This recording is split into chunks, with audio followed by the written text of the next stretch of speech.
to Quinn Wade. Come to you with that instant basketball analysis on Analysis Playground on YouTube forever.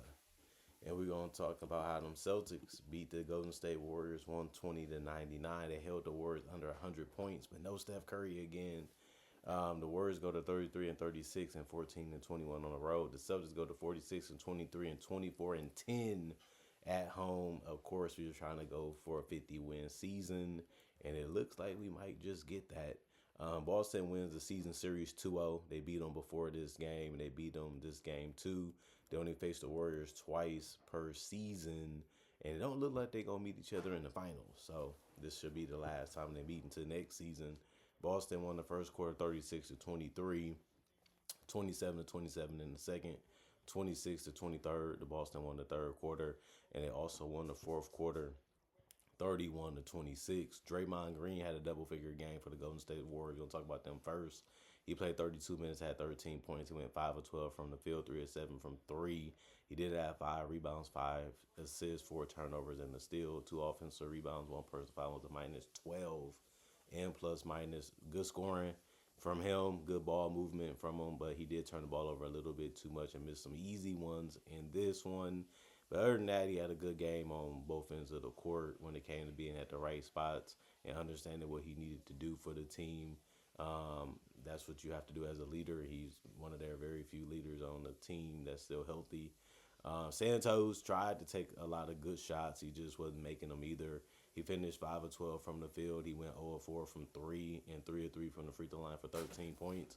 That actually was the most in the starting lineup. He did have 5 rebounds, no assists, 3 turnovers, and 4 personal fouls, and he finished as a minus 4 and plus minus. And then Chris Porzingis, he had good looks. He just missed a lot of them. He went 4 of 13 from the field. He went 2 of 7 from three. Some was far, but he wasn't making them. But he also went 1 of 4 from the free throw line. You're happy he scored in double figures. You're happy that he took some looks that he was comfortable with. He just didn't get the results that he felt that he was supposed to get because he missed them. He did have 5 rebounds, 2 assists, 2 steals, 2 blocks, 2 offensive rebounds, 1 personal foul was a plus 3 on plus minus. Did a lot of other things, but you still want him to score better. And then D'Anthony Melton, he took some good looks. He went in 2 of 9 from the field and 1 of 6 from three. So he missed a lot of them too, whether it was mid ranges or threes. He just couldn't make them. And this one, he still did have 1 rebound, 2 assists, 1 steal, 1 block, and only 1 turnover. He also had 1 offensive board, 2 personal fouls, and was a minus 13 and plus minus. Brendan Podziemski played 28 minutes. He ended up getting 10. You need more from him. He went 1 of 8 from the field, 1 of 7 from three. He still scored a lot of points because he ended up going 7 to 10 from the free throw line. Even then, you probably wanted to make more free throws, but that's only if you wanted them to win, so it makes sense. 6 rebounds, that was the most in the starting lineup. He also had 5 assists. That was tied with Draymond for the most on the team. He also had 2 turnovers, 1 steal, 2 offensive rebounds, 2 personal fouls, and was a minus 11 and plus minus. Leon's played 10 minutes. He didn't score because he missed his only shot, but he did get 1 rebound, 1 turnover, 1 personal foul, and was a minus 12 and plus minus. Umir played 5 minutes. He did score. He misses only 3 though, but he finished 2 or 3 from the field. So that was good. He also had 2 rebounds, no turnovers, and a steal. 2 offensive rebounds was all his rebounds, and he had 1 personal foul. It was a minus 3 and plus minus. Quentin Post had good open looks. He still finished 1 or 2 from three and 1 or 2 from the free throw line and finished 2 or 4 from the field. I guess you're taking that. But he played 21 minutes. You probably expected a little bit more, but he did have 5 rebounds and 3 assists. So he did some other things.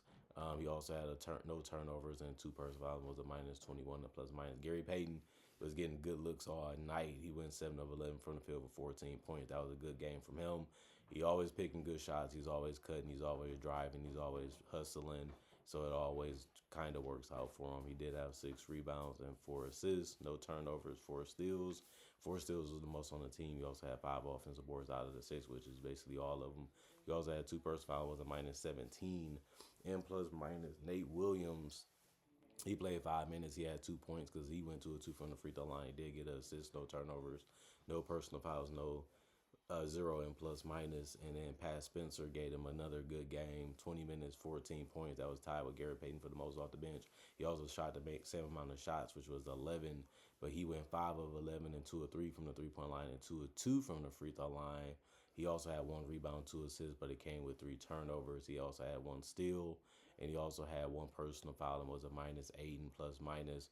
Will Richard, 25 minutes. He ended up playing, and he had 7 points in those minutes. He did go 3 of 6 from the field, 0 of 3 from the 3 point line. That ended up being all of his misses, but he did make a free throw. He also had two rebounds, two assists, no turnovers, two steals in the block, and no personal fouls. It was a -7 and plus minus. As long as he played hard and gave you effort, that's all you can want from him. And then the Celtics, Jason Tatum played 31 minutes. He had 24 points. He went 7 of 15 from the field, 5 of 11 from three. Had some threes that was really good. Had some that was tough. Was able to attack the basket. Was able to get in the paint. He was able to rebound real well again. He was the only guy to get a double double on the team because he had 10 boards, so 20 and 10 for him. He had two assists. He had four turnovers. He had a steal. He also had an offensive board, two personal fouls, and was a plus 18 and plus minus. You just have to love the fact that he's giving you 20 plus points already off of Achilles injury. And he looks like he is going to be an all-star again. And that's something that he put the work in to be. And he's still trying to aim to be as good as he can. He's still taking it slow with them. He's still being patient with them. We still putting them in. But he's been a perfect fit. He's been a great player for us as we thought that he eventually would be. And I feel like it was good that he came back at the time that he did because he has so many games still left to build up his confidence, to build up his mentality, and make sure he don't have any doubts on himself or what he can be. And since he's starting to clear that already, all I can say is I'm happy that he's back and I'm happy that he's healthy enough to contribute at a high level. Because that's what we're going to need from him if we're going to win another championship with him and Taylor, him and Brown as a duo. Sam Hauser, 21 minutes. He had 6 points. He went 2 of 6 from the field, 2 of 5 from three. So mainly all his shots was threes. He had no turnovers. He had one personal foul. He was a +6 and plus minus. So that's a good amount to make. He did have the team did do a good job with Kada. 28 minutes for him. He had 8 points. He went 4 of 7 from the field, all high percentage shots. Unfortunately, he missed a couple, but other than that, good game. He did have 7 boards, 3 assists, no turnovers, and a steal, 3 offensive rebound, 3 personal fouls, and a +16 and plus minus. Derek White played 31 minutes. He had 11 points. He went 4 of 8 from the field, 1 of 5 from three, and 2 of 2 from the free throw line. He did have 6 rebounds, 1 assist, 2 turnovers, 3 steals in the block. The three steals ended up being the most in the starting lineup. Didn't take a crazy amount of shots, but you're happy that he made half of them. And obviously, you want him to make more threes. It just wasn't really needed in this game, but it'd be needed against better competition. He also had one offensive rebound, two personal was a +13 and plus minus. And Jaylen Brown, the fadeaway was going, the mid range was going, the drives was going, the contact that he was creating worked out. And on top of that, he went 9 of 9 from the free throw line. He went 1 of 4 from three, 11 of 21 from the field, and he had game high. So you have to be happy with that. He did also have 6 rebounds, 5 assists. Unfortunately, he did have 5 turnovers. He can have those type of nights when he's dribbling too much, a little indecisive, and that can be something that teams can use against him to get steals or stops. And he did have 2 steals, 3 personal fouls, 2 offensive rebounds, and a +23 and plus minus. And Luka Garza hit a wide open three at the top of the key. He missed one also. Then he finished around the rim and went 6 of 10 from the field for 15 points. And he shot 2 of 2 from the free throw line. He did get 7 boards, which was really good. And he also had 2 turnovers and 3 steals. So he did a lot for us on both ends of the court. So we had to be happy with that. 4 of his rebounds also was offensive. He had a personal foul, was a +10 and plus minus. Charles played 2 minutes. He made a shot that was near the basket. And they didn't take any more. He had 1 rebound, no turnovers, no personal foul. Was a -5 and plus minus. Peyton Pritchard, his jump shot was good from the mid range to the threes, and then had some good drives too. And he had finished with 19 points with 8 of 16 from the field, 3 of 7 from three. He did lead the team in assists with 7 tonight. He's fast, he's quick, got good handles, and he has a lot of spacing and good size around him, even in the paint. So just find the best thing to do, pass or score. He's good at that.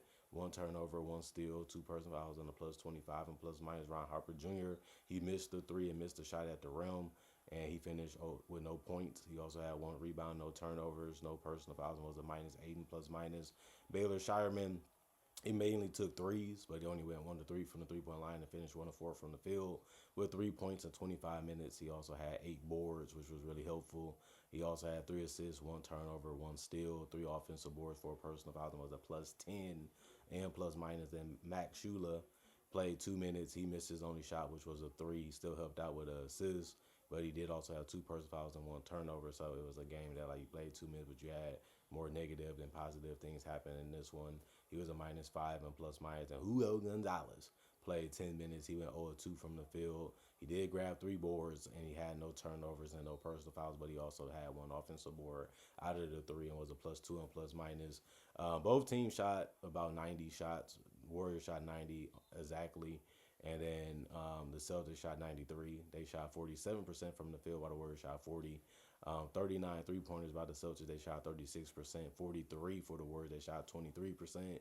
That was one of the reasons why they got blown out. And then 19 free throws for the Celtics. They shot 95%. The Warriors shot more of them, which was 24. But they only shot 71%. That helped the Celtics create some distance too. 49 rebounds for the Celtics, 39 for the Warriors. 22 assists for the Celtics, 26 for the Warriors. 16 turnovers for the Celtics, 14 for the Warriors. Both teams had 12 steals. Celtics had one block. The Warriors had four. 15 offensive rebounds for the Celtics, 14 for the Warriors. 34 defensive rebounds for the Celtics, 25 for the Warriors. 20 personal fouls for the Celtics, 17 for the Warriors. And the Celtics blew them out, and they beat them basically every single quarter besides the second. And that was just a tie. They got off to a great start. They was able to ride it all the way to the win. And that's all you can really want them to do. Just win the game. However you get it done, however it looks, however it goes, just make sure you win that game before that buzzer sounds. And they did. They blew them out. They had fun. They competed. It was good to see Tatum and Brown get theirs and do their thing and let their teammates help them out and feed off of them. And it was good ball movement, good, isolation scoring. Of course, some tough shots was mixed in there, but obviously NBA players don't care because they play basketball for a living, and they was making them tonight. So I ain't complaining as a fan of the Celtics. People might not know I am. So we won. We got it done. This is a game that we should have won. This is a game that we should have dominated, and we did. So I'm happy about that. And let's see how the season continues to go for us as it comes to an end.